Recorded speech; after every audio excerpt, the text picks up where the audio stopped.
indomptables du Cameroun aux éliminatoires de la CAN Maroc 2015, espérant que les Congolais vont se ressaisir. Ouverture demain de la rentrée scolaire sous les signes des avancées telles que l'acquisition des écoles pour certaines localités ainsi que des obstacles avec difficulté de transport à Kinshasa et des viols des élèves par des enseignants dans des Nord Kivu. Le défunt commandant de la 8e région militaire a été honoré au plus haut niveau. Le commandant suprême des FARDC a élevé le général Jean-Lucien Baouma au double titre de lieutenant-général et de commandeur de l'Ordre national des héros nationaux Kabila Lumumba. Bienvenue à tous. Le chef de l'État a fait justice à la bravoure de l'ancien commandant de l'opération Soukola. Le général Jean-Lucien Baouma a accédé à titre posthume au rang de lieutenant-général ainsi que de commandeur de l'Ordre national des héros nationaux Kabila Lumumba, des grades qui lui ont été décernés hier. 8h30 du samedi 6 septembre, état-major général des forces armées de la République démocratique du Congo. Le chef de l'État vient personnellement pour honorer la mémoire du commandant de la 8e région militaire, décédé le 30 août dernier en Afrique du Sud. Les responsables des institutions, les gouverneurs des provinces, ses frères d'armes ainsi que sa famille assistent à son élévation à titre posthume au grade de lieutenant-général des FARDC. Clou de l'événement, le président de la République élève le désormais lieutenant-général Jean-Lucien Baouma dans l'Ordre national des héros nationaux Kabila Lumumba. Lieutenant-général Baouma Ambamba Jean-Lucien, au nom du peuple congolais et en vertu des pouvoirs qui nous sont conférés, nous vous élevons à titre posthume à la dignité du commandeur de l'Ordre national héros nationaux Kabila Lumumba. Pour vos mérites, vos loyaux et éminents services rendus à la nation congolaise. Son sens élevé du patriotisme crie en sa faveur. Le camp base à Kisangani portera désormais le nom de camp lieutenant-général Baouma Mbamba Jean-Lucien. Il faudrait que les compagnons d'armes puissent s'inspirer de cette disponibilité-là, de ce savoir-faire, de cet esprit de professionnalisme et surtout de son caractère humble. Il était ouvert. Le commandant des opérations Soukola 1 s'en va sur les pointes de pied. Ses frères d'armes accompagnent sa dépouille mortelle vers Kisangani dans la province orientale, ville qu'il a vu naître, où il sera inhumé.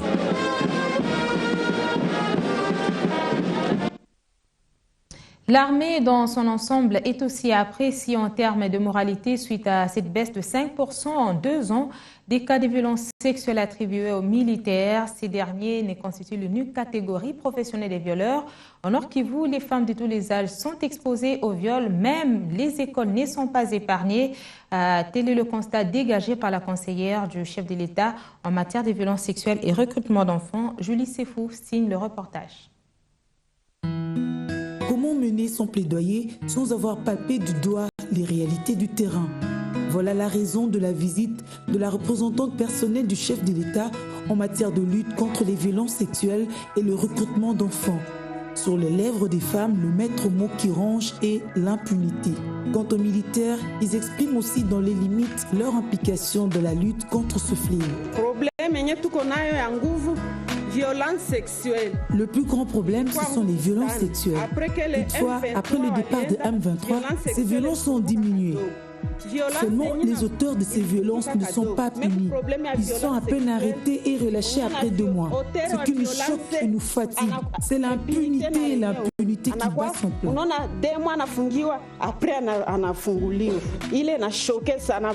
Et le chef de la bande, le grand criminel, est aux arrêts en Ouganda. Et il faut une diplomatie pour qu'il soit extradé, jugé ici à Rutshuru, au vu et aussi de tout le monde. Il s'appelle Fidel Karay. Il se fait que ses sociétaires ou ses complices sont aux arrêts à l'auditorat militaire. L'accès à l'eau, autre problème pour les femmes de Kibumba.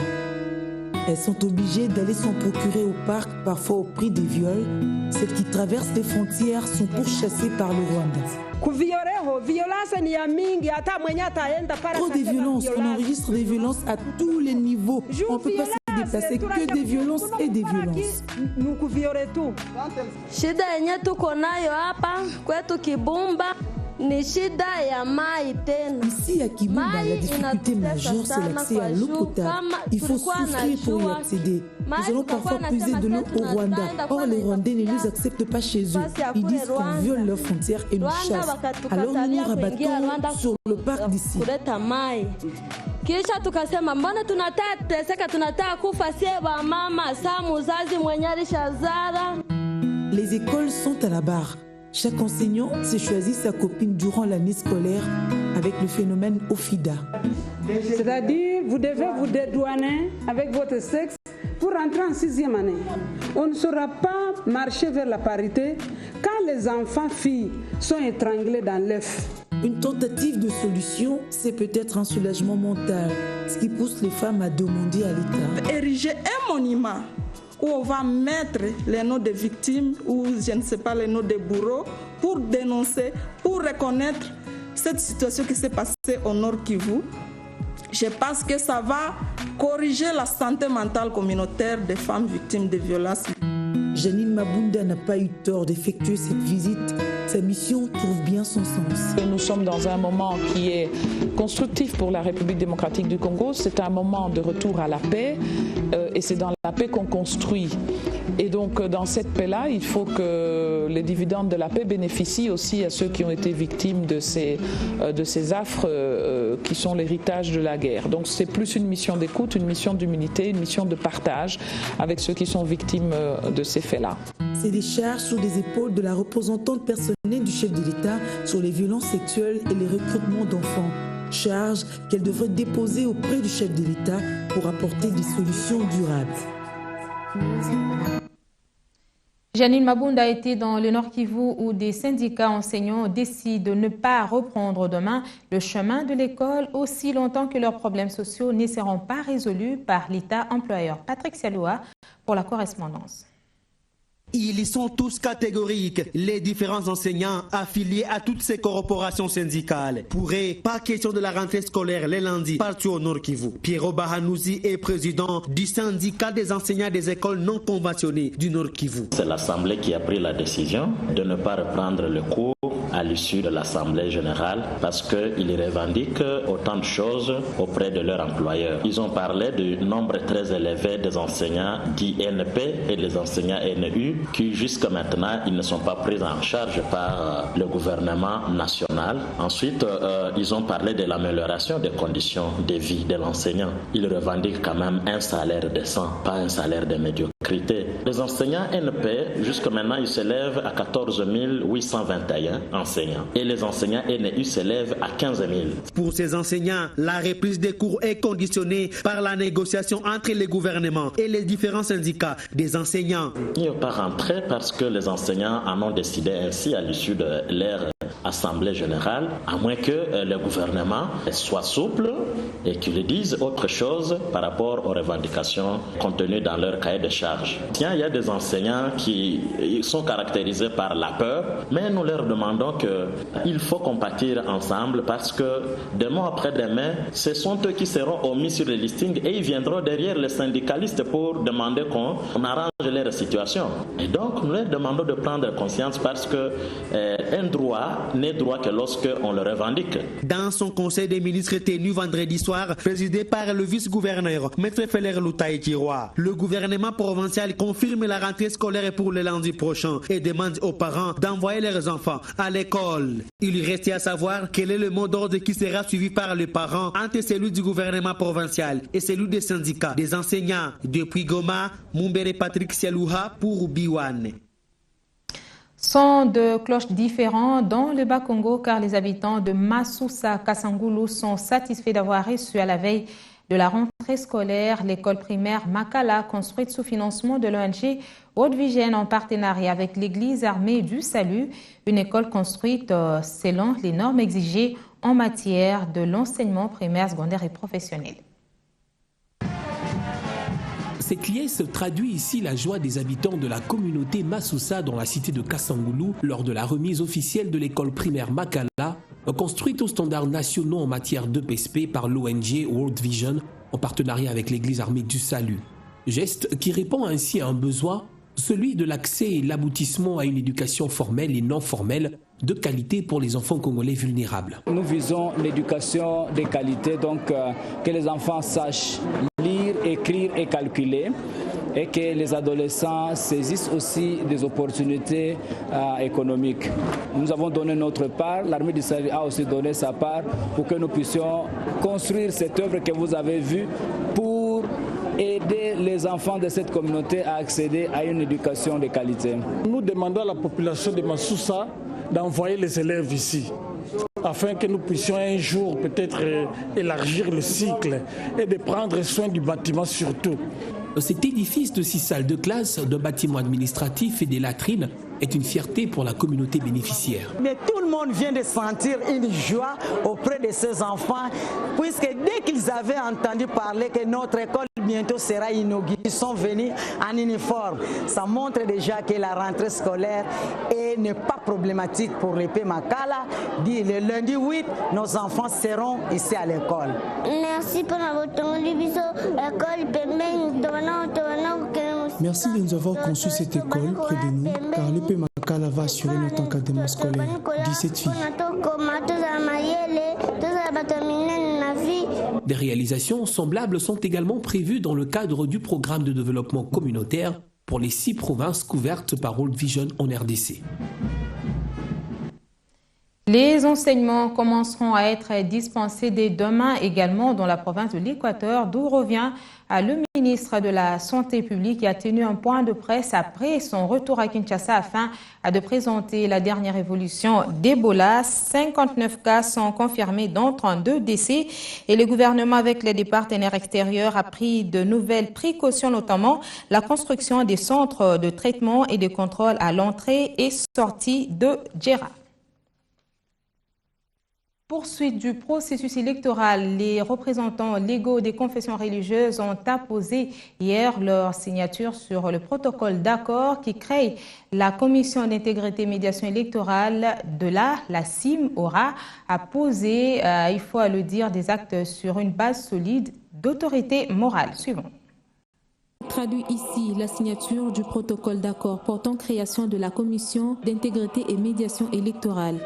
Une contribution à l'émergence de la démocratie en RDC qui passe par des élections libres, transparentes et crédibles. Un acte posé ce samedi dans la matinée par des chefs des confessions religieuses qui vient donner de la hauteur dans le processus tout en évitant toute forme d'amusement. Aujourd'hui, ces relations interreligieuses s'enracinent par la création de la Commission d'intégrité et de médiation électorale. La création de cette commission s'inscrit dans la dynamique d'engagement de confessions religieuses interpellées par diverses évaluations et recommandations relatives au processus électoral en République démocratique du Congo. Soucieuse de faire éclater la vérité des urnes, bannir la violence, dans l'intégrité électorale, la Commission électorale nationale indépendante salue l'engagement de la CIM au processus tout en évitant les autres acteurs à emboîter le pas. Que les autres acteurs du processus électoral puissent suivre l'exemple des confessions religieuses pour pouvoir à leur tour se préparer à la tenue des élections. Comme vous le savez, l'année 2015 est électorale, l'année 2016 est électorale, l'année 2014 va voir s'achever les opérations préélectorales. Ça fait 3 ans d'activité intense. Des contestations des élections précédentes servent des leçons à tirer pour la CIM en vue de prévenir et gérer des conflits, ce avec l'accompagnement de la Commission électorale nationale indépendante. Au-delà des religieux, la Commission électorale nationale indépendante a ouvert aussi ses portes aux jeunes venus échanger sur les préparatifs et organisations attendues de prochaines élections, de sorte que la jeunesse sache au moment opportun voter en toute responsabilité. La jeunesse, une frange importante à conscientiser pour des élections crédibles, gage d'une participation responsable au processus. Pour attirer son attention à l'imminence des élections municipales, urbaines et locales et l'inciter à s'impliquer, la Commission électorale nationale indépendante a échangé avec elle. L'échange était suffisamment enrichissant. J'ai compris qu'il y a des jeunes qui sont très intéressés à pouvoir s'impliquer dans le processus électoral. Et moi, ça ne peut que me réjouir au nom de la Commission électorale nationale indépendante. C'est maintenant qu'il faut savoir qu'est-ce que vous allez faire en juin 2015. Vous devez très bien savoir si vous allez être électeur seulement, qu'est-ce que vous devez faire. Si vous voulez être candidat, qu'est-ce que vous serez amené à faire.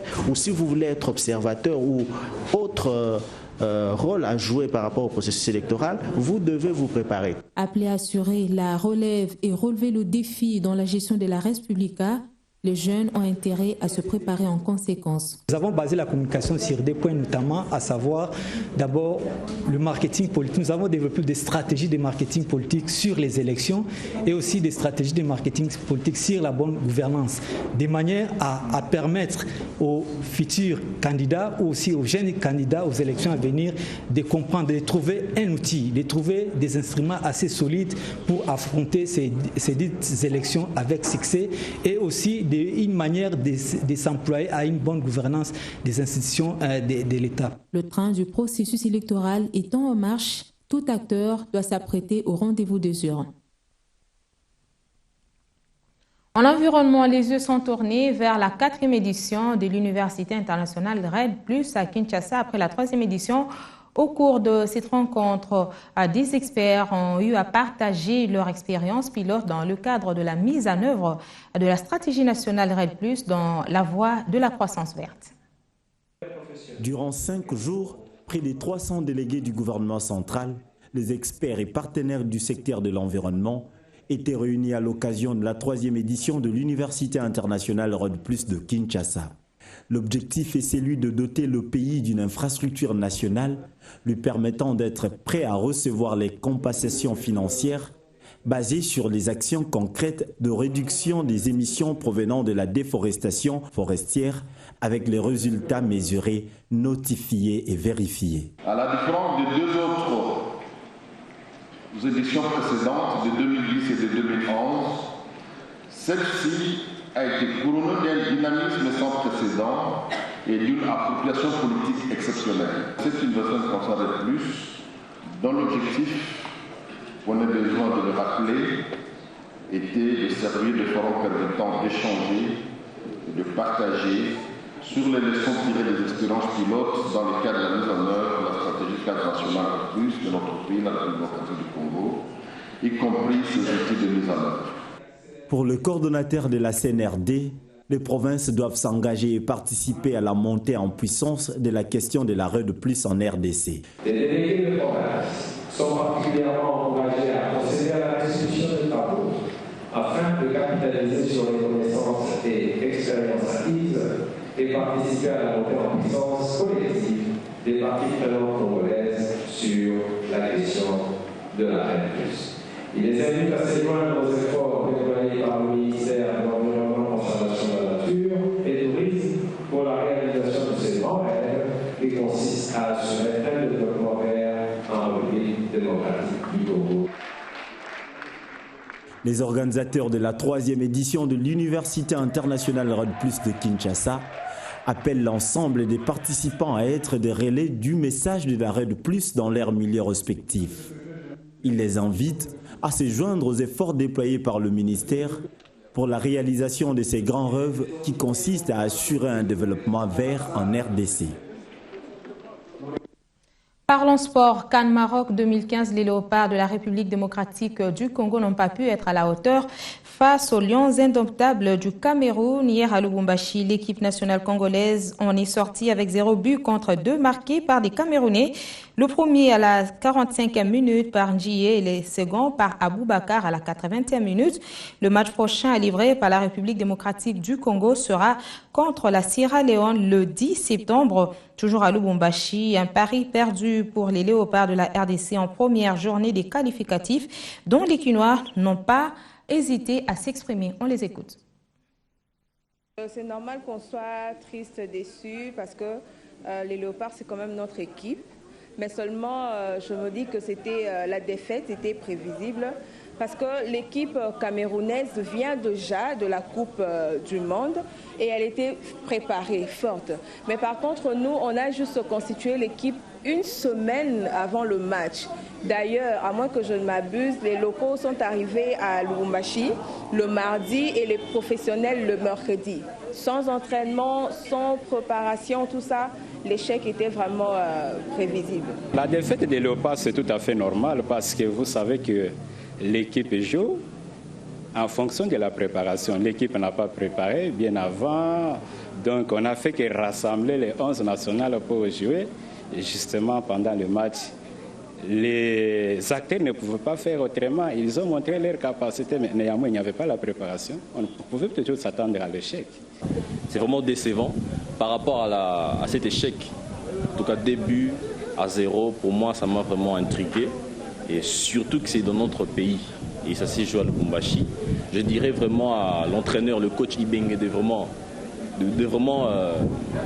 bien coacher parce que nous faisons confiance. Nous faisons confiance aux Léopards. Et par rapport à cela, nous sommes vraiment déçus. À propos des plus jeunes, l'église La Borne Ma Campagne a organisé dernièrement la 2e édition de l'école de dimanche chaud 2014 afin d'initier les enfants à la fois durant les vacances, une façon de détourner des vacanciers de mauvaise fréquentation.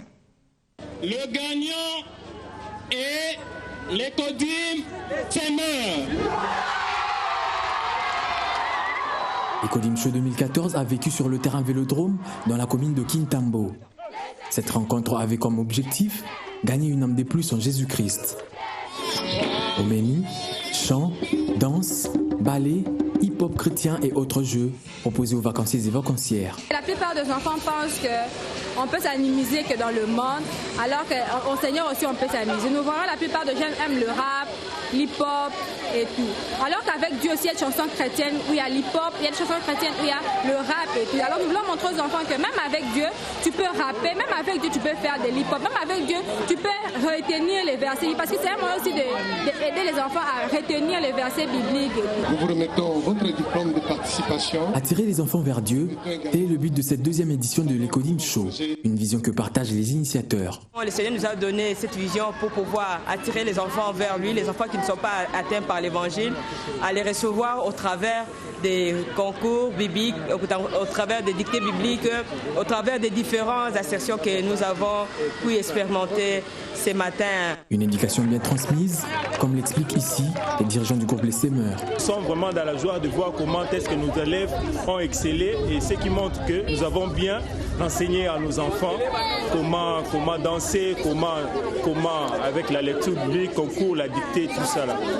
Une initiative à encourager dès les bas âges, envie de mettre à l'abri les enfants contre certains dérapages et les amener à bien reprendre l'année scolaire qui s'annonce déjà. Autant l'école a ses responsabilités, autant l'église a les siennes.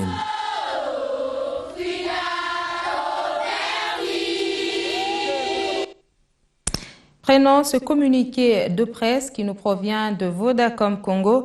La société de télécommunications Vodacom Congo a le plaisir d'informer à sa clientèle, ses partenaires et à la population congolaise en général qu'à dater de ce 1er septembre 2014, Madame Muriel Lorilou prend la tête de ces opérations en qualité de directeur général, succédant ainsi à Godfrey Motsa qui occupait cette fonction depuis septembre 2009. En effet, Muriel Lorilou dispose de nombreuses années d'expérience dans l'industrie des télécommunications. Avant de rejoindre Vodacom Congo, elle a notamment occupé successivement les fonctions de directeur marketing chez Orascom Algérie et de directeur commercial chez Wanar Corporate. Inouï, Maroc. Précédemment à sa nomination au poste de directeur général, elle a occupé pendant une année la position de directeur commercial, période pendant laquelle elle a entrepris des restaurations organisationnelles et stratégiques en vue de consolider le leadership de Vodacom dans un environnement hautement compétitif et exigeant, dans la continuité de ce qui a été initié par son prédécesseur. Muriel Lorilou déclare vouloir s'inscrire dans la droite ligne des ambitions de Vodacom Congo qui sont celles de démocratiser l'accès à la téléphonie mobile, à l'Internet sur toute l'étendue du territoire congolais. Nous continuerons d'investir considérablement sur l'expansion du réseau afin d'atteindre les zones rurales encore enclavées et non couvertes. Nous continuerons de déployer notre couverture Internet en faveur de toute notre clientèle, aussi bien les particuliers que les institutions, en leur offrant notre technologie 3G et un Internet à haut débit connecté via fibre optique. Nous maintiendrons également notre position de leader de l'innovation technologique en contribuant au développement des services financiers mobiles. Par ailleurs, en tant qu'acteur incontournable du paysage économique congolais et conscient de notre responsabilité sociale, nous poursuivrons notre engagement pour les grandes causes sociales en faveur des peuples vulnérables, à l'instar de notre campagne Alerte Rouge. Terminons cette édition du journal par la mode. La société textile Vlisco a remis des prix au pavillon 2 du Grand Marché central de Kinshasa aux femmes qui ont gagné la tombola à Tobala na Vlisco, jeu organisé du 28 juillet au 29 août dernier. C'est un cri qui illustre la joie qu'ont éprouvé ces femmes gagnantes du jeu Tombola Tobala na Vlisco quand lancé cette société textile du 29 juillet au 29 août dont le tirage au sort a eu lieu le mercredi dernier. On a bêté Tombola Tobala na Vlisco. Ndé na gagné pour na tombola Tobala ndé elongo na Vlisco. Ndé c'est mama minene boye na ndima ite na satana na ngoti na 1500 ya oka sa matata. Sentiment eza makasi ya koleka po. Naiki na kosomba. Naiki na kosomba ba super po babala ka ba na super. Moi na balaki yango na kosomba bilamba ya kobala ya libala. Tango na epe abo na kuta epe na jewa na concours. Sek na yango ya $1000 yango na nzo ebisa ba ninga na ba mama elamba ya kolata ezakaka. Vlisco hollandais super. Vlisco n'a pas laissé indifférente certaines vendeuses de son pan au pavillon 2 du marché central de Kinshasa pour avoir réalisé des bons chiffres d'affaires. Et l'occasion était également pour la directrice pays de cette société textile de lancer la campagne de sensibilisation aux amoureux et amoureuses de ce produit afin de savoir identifier un produit Vlisco authentique du faux wax hollandais. Aujourd'hui est un grand jour, est un jour où on sait le démarrage, l'ouverture, le lancement d'une campagne qui démarre le 8 septembre, donc lundi, et qui va courir pendant tout le mois de septembre, donc jusqu'au 30 septembre. Pendant cette campagne, nous allons déployer donc, certaines de nos unités par rapport à la communication. Il faut toucher le consommateur, l'outiller, lui donner la possibilité seul pour pouvoir reconnaître le vrai du faux. Il y aura un petit cours d'identification où nous allons vous montrer les signes distinctifs sur les moyens pour reconnaître le vrai du faux. Tobala na Vlisco, une campagne qui aura mis d'accord les amoureux du bon goût, surtout du pan made in Vlisco. Édition limitée. Fin de cette édition d'actualité, mesdames, messieurs, merci de rester avec nous.